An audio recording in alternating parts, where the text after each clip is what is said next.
I remember when I was first discovering her, which, oh God, I don't know, it was maybe like 30 or 35 years ago.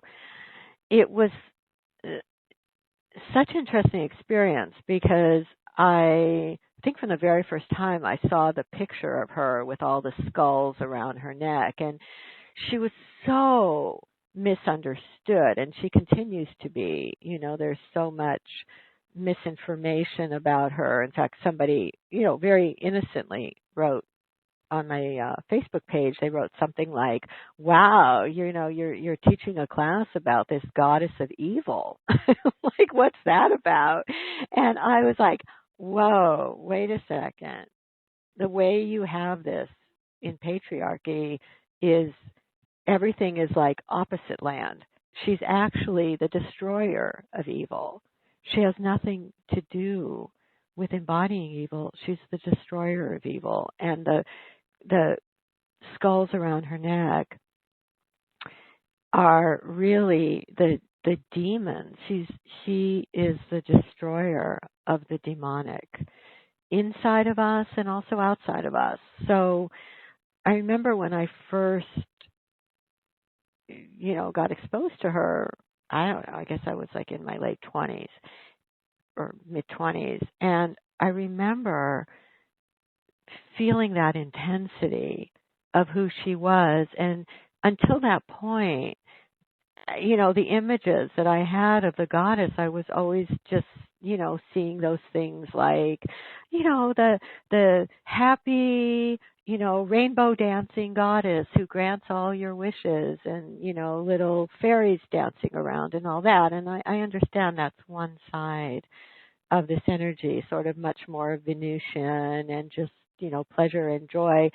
But when I saw Kali, I was like, she is the one that strips away all illusion and takes you into your innermost power. And ironically, even though she's often shown with this face and form that some people find frightening, she also morphs. She has many forms, and she morphs into the most gorgeous, beautiful woman. It's like she is everything. So she has this ferocious form that she shows, and then she has this much more conventionally beautiful form that, what they say is that those who are scared of her don't get to see the beautiful form that she actually is underneath, because underneath she's the mother of everything and the mother of all. But it's almost like she represents a kind of intensity and ferocity that,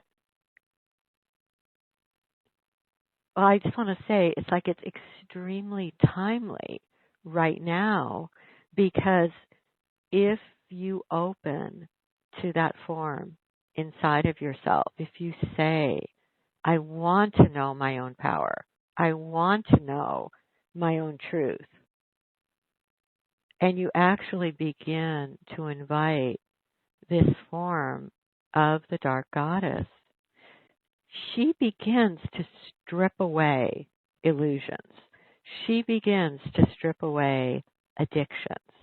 She begins to strip away everything that's false, to take you down to this core of, I guess you could say, I am that.